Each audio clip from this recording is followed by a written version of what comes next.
Reduktime tu i kemë të mëdhaja, që pash, po të kalëzaj unë jëmë që të lagjën Dardania, që të rrugën e Dardanisë, atje poshtë.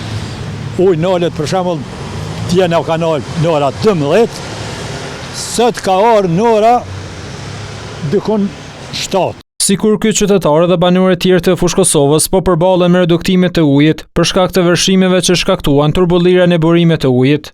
Për shkak të reduktimeve, qytetarët po detyrohen të blejnë ujë për nevojat bazë të familjes.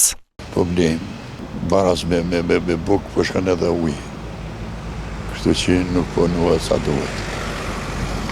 As nuk qyrin, kemi bo ankesa, kemi bo kërkesa e kotë është. Jem duke mendu, domethënë në shtantalme dhe me ndru banimin e Fushë Kosovës, vetëm që është bërë shumë problematik çështja mungesës ujit.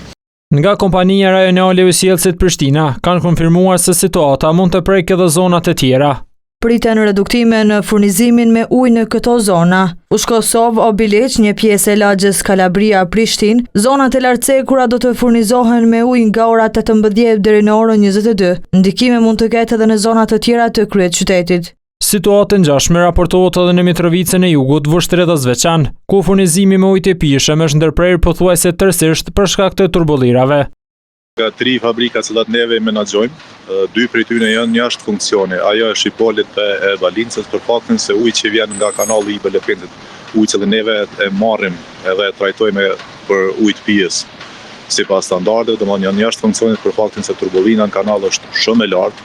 Kurti tregon se furnizimi me ujë po bëhet vetëm për institucionet shëndetësore. Me autobota aktualisht jemi të dhënë prioritet spitalit. Fillimisht e kemi dërguar spitalit Mitrovicës.